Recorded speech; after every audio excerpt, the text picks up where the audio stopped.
Hello, my strange and charmed ones, and welcome back to my channel for another video. Today I've got another one of these screencast style videos for you guys because we're going to be doing like a DIY tutorial on the computer. Ever since I did the first one of these, which was my DIY sticker tutorial where I showed you guys how to make your own stickers out of images that were whatever you found on the web or images that you had, ever since that video I've gotten a lot of requests to do another one of these.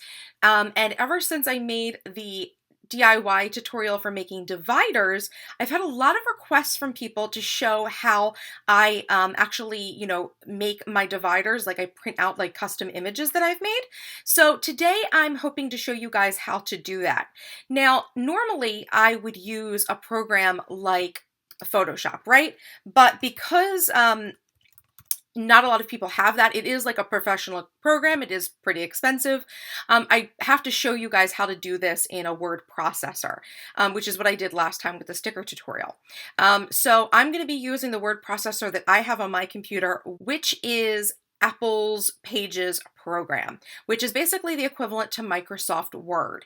So if you have Microsoft Word, you should be able to follow this general guide. And you might have to find the equivalents within Microsoft Word because obviously I'm not using that program. So, bear with me that if you don't have Pages and you're using Word, you can absolutely do this in Microsoft Word, but the process is going to be generally the same, but obviously where things are located are going to be a little bit different. So you might need to do a little bit of snooping around, but hopefully it should be pretty self-explanatory. I don't have Microsoft Word. I haven't used it in some time. So this is how I'm going to have to do this for you guys. And this shouldn't just apply to Microsoft Word. It should also apply to pretty much any other, word processor that you've got.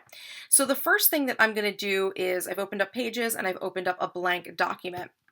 So the first thing that I really need to do is go and I need to insert a table to act as the template for my dividers.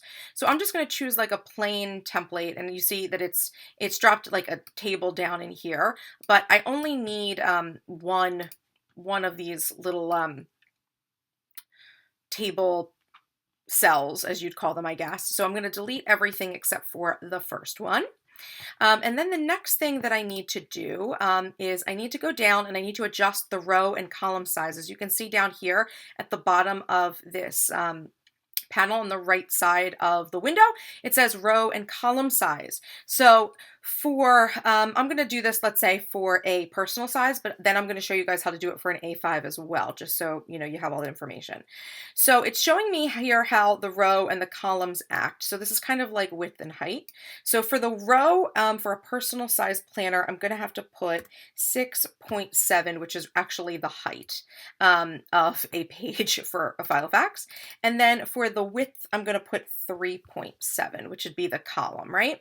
So that is going to create a box, a template box, as you can see, that is personal sized, okay?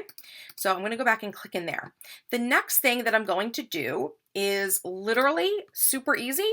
I need to drop an image inside of here to fill up the box. When I select that, obviously Pages gives me like a default image to fill, but I do have a few images here that I've got on the side of my desktop that are images of mine that I would like to use for the purposes of this DIY. So I'm actually just going to open this up and I'm going to just choose one of these images. So this is actually a picture of some peonies that I had taken.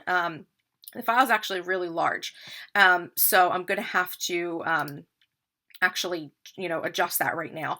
In Microsoft Word, I think they give you the ability to kind of just click on the edges and size an image to a table. That's not how it is in Pages. So I'm just going to scale it to fit here.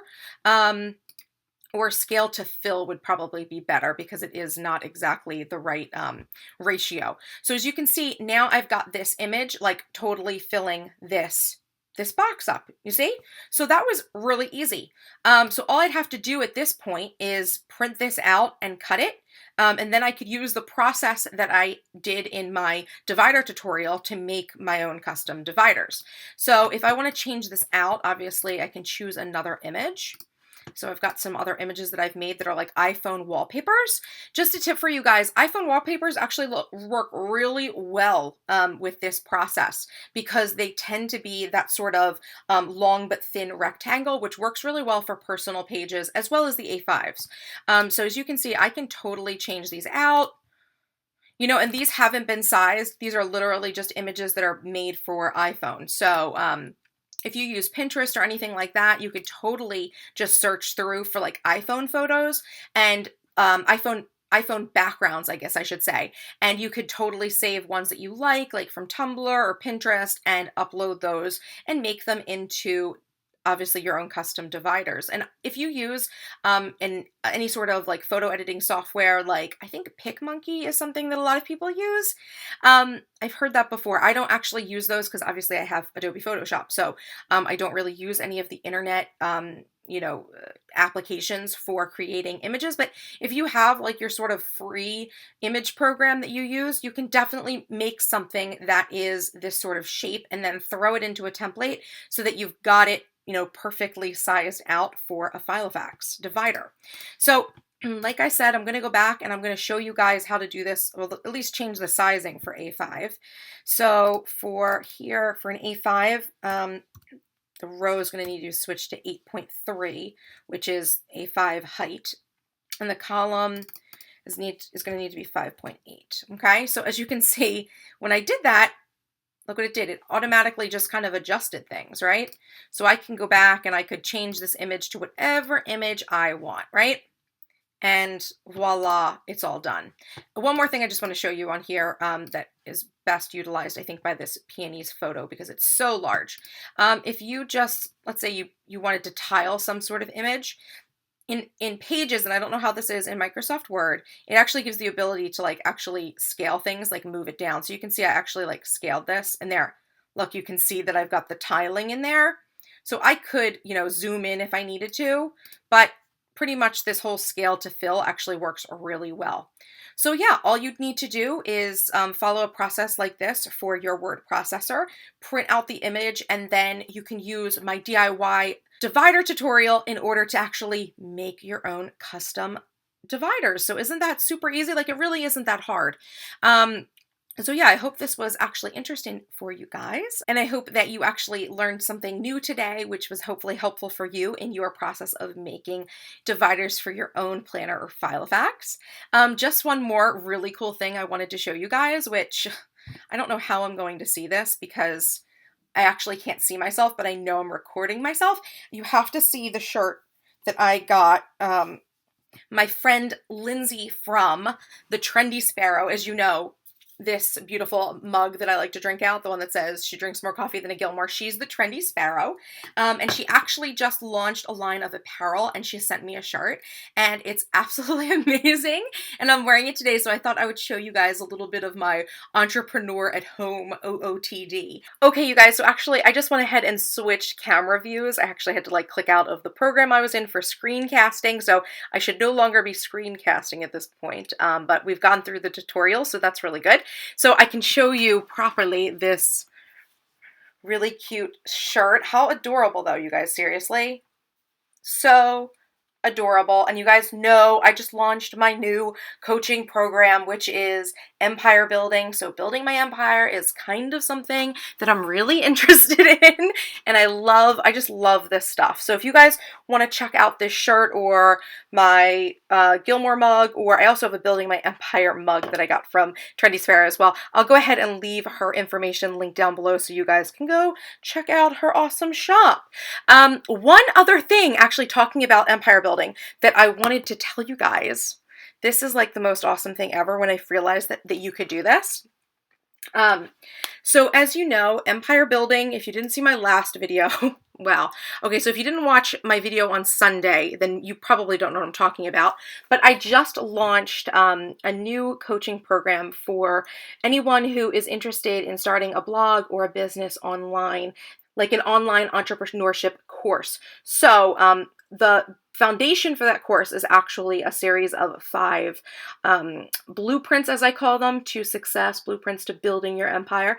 And they're essentially workbooks that come in as digital downloads from my shop. And you can actually buy the digital downloads by themselves, or you can actually order like a full coaching program with me. But the PDFs themselves are like 8.5 by 11, but I figured out, I can't believe I didn't know this already, you guys.